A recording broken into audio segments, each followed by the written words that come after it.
dinner, and he couldn't sit there. He could not watch it. And I really didn't even recognize how dark it was until I saw him squirming in his chair. And it's at that moment that I realized, my God, we are so... They have a term that's called getting blooded, getting a blooding. Mm-hmm. And a couple of prime examples are Jeffrey Dahmer and Gary Heidnick. Now, to give you an example of how this would work and how these mind control slaves would be crafted, I mean, the military is nothing but mind control, right? Yeah, sure. You go in, you get brainwashed, yes, sir. Yeah. Well, two of our main profile so-called serial killers were collectors, Jeffrey Dahmer and Gary Heidnick. Now, both of these men attempted to get into the Army to go as military police officers. And then both of them, at separate times, not together, were instead shipped off to Fort Sam Houston. Now, of course, Sam Houston was a Freemason as well, and we can attach the terms Kabbalism, Freemason, and mind control over and over again. They were sent to Fort Sam Houston, trained as medics, and then both sent off to West Germany.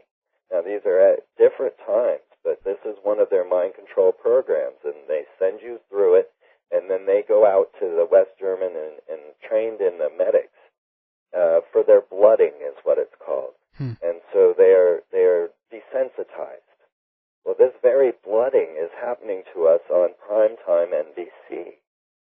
So as we continue to get brainwashed and programmed into the mind control state while being fed Prozac and other mind control altering drugs, our whole nation, our whole world is being moved into this mentality without being realized.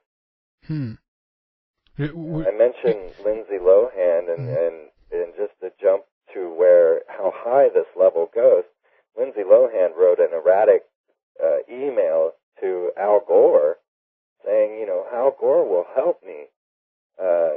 He was talking to me the other night. And, of course, Al Gore is on this list of rapist pedophiles. And George Bush and Bill Clinton, and the list just goes on into other countries as well. I'm an American, so I know mostly the American side of this story. But as we follow it, we see that the Freemason network has established this mind control project. Indeed. And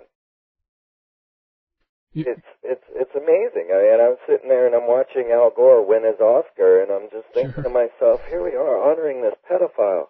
And I watch as these poor mind control slaves win the Grammys, and everybody's getting angry at them or calling them. I mean, can you imagine being Brittney Spears, knowing what she knows, and having to deal with this and not being able to talk to anyone about it? Yeah, because, I mean, exactly, behind, it is so easy to forget, that behind there is a person also hurting and suffering because of all these, crap going on, and who knows, she might actually have come to the point now where she actually have woken up to some of this, and actually, as you say, have begun to try to break herself free out of that. Do you think that is the case in regards to why she actually have shaved her head and so forth?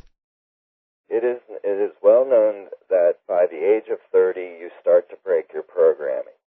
And typically at this point, you will be ritually sacrificed in a satanic ritual. Brittney turns 26 this year. So, yeah, I feel that is exactly what we're seeing going on. I have a feeling we're going to see some more breakouts and some more bizarre events coming, because now think of this. There was a group of pedophiles that were exchanging porn, child abuse porn, around the internet back in 1998, known as the Wonderland Club.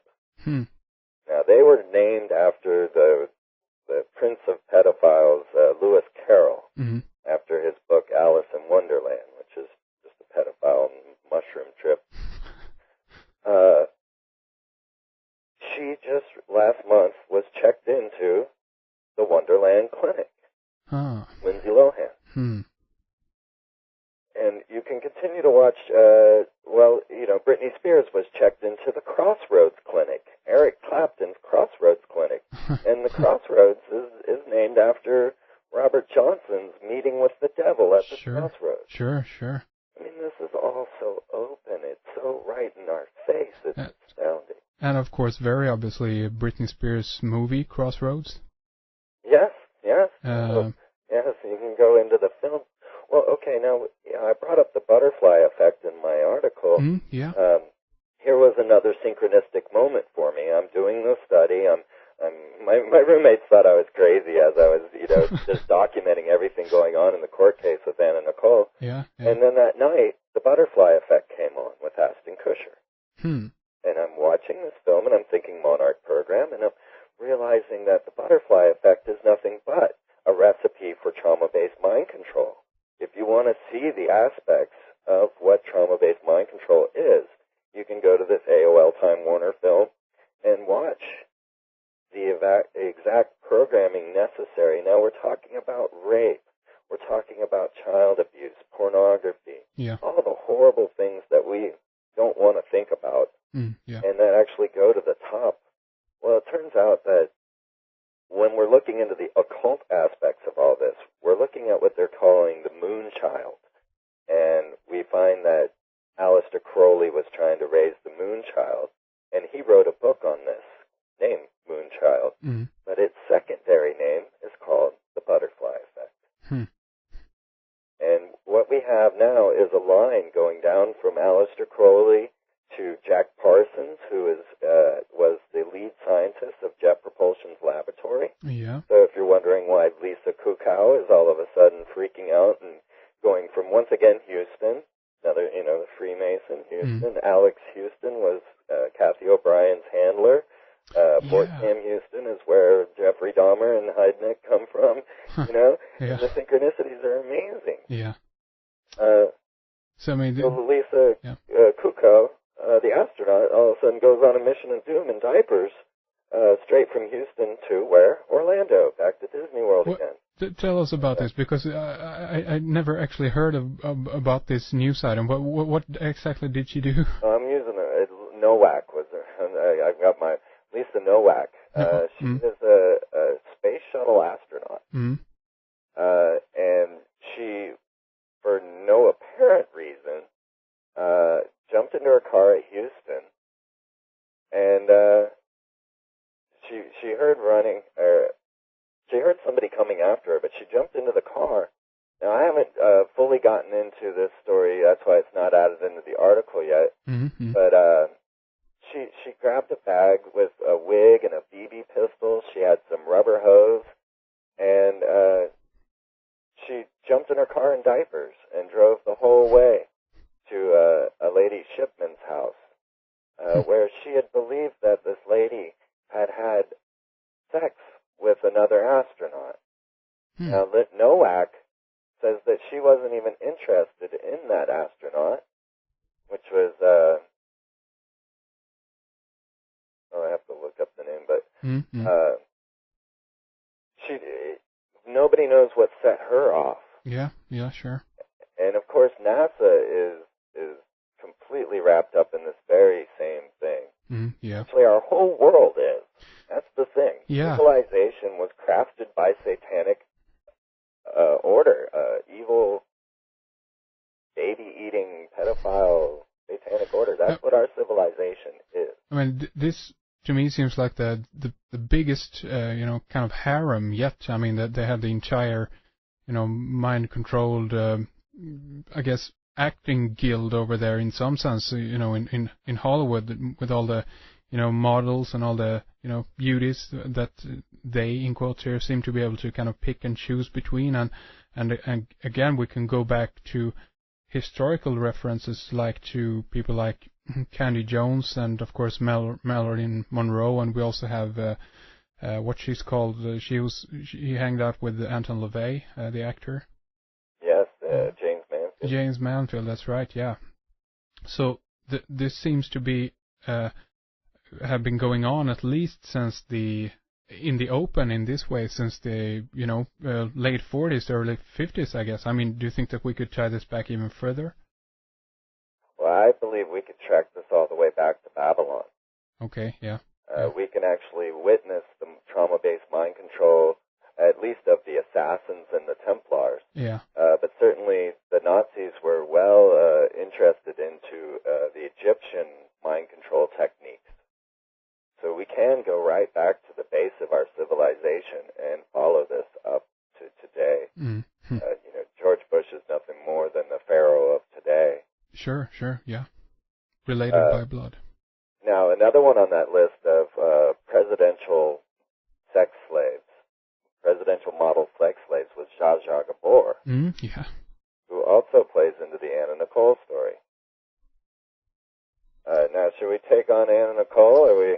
I think that would be a good idea. I mean, let's begin on that note. To refer to people, when was it she died? This was about, what, is it a month ago now? 2-3 weeks, something like that? 8th. Yeah. February 8th. Okay, yeah. And, where do you want to dive into this story? Where do we begin? Looking at this story, and we are looking at an ancient Babylonian structure, okay? We are constantly coming back to Inanna, which of course is Anna's name. Inanna in Sumerian became Ishtar, which is Esther, which is Madonna.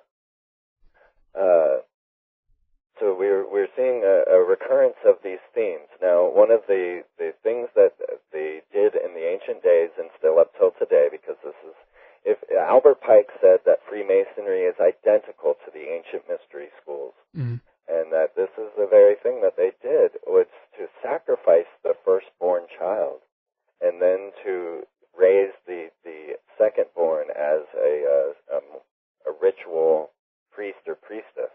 And unfortunately, what we find is that this is generational. I mean, if you look at Anna Nicole, and she admits that her mother sexually and physically abused her. Her mother, of course, is a police officer, and you're going to find that the police and everyone else involved are high level, because if you realize that the Supreme Court is riddled with Freemasons, and that our police officers and all of these people are high up in society. It's not a low-level, crazy lone nutter or anything. Sure. Yeah. So what we've got is a generational ritual abuse. So Anna Nicole, of course, was ritually abused throughout her childhood, and this creates altered states. This creates what is called dissociative identity disorder. Yeah. What we used to call multiple personality. Yeah. So here she is. She had been.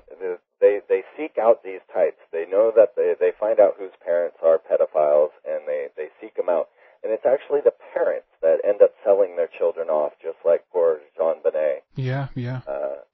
Their parents rape them, beat them, and then sell them. And that's the unfortunate truth of the whole thing. So now Anna Nicole's son was brought to her 3 days after the birth of her child, Daniel Lynn, and murdered. I'm going to say murdered, because no one knows. But if we're looking at this aspect, then he was brought there so that he could be killed in front of her. And this devastated Anna, of course, to a point of where it said that she lost all memory of the event. But now his whole autopsy is definitely conspicuous. Yeah. There were no drugs found in his system. Or no, I'm sorry, that was her. The medical examiner that Anna, and I put that in quotes because I think it would be more stern, got to autopsy Daniel, her 20-year-old dead son, is the same forensics man who autopsied Jean Bonnet. And if you listen to Arizona Wilder, then you'll find that Jean Bonnet was named after the satanic name Jean Ben. Jean Ben, yeah, Jean.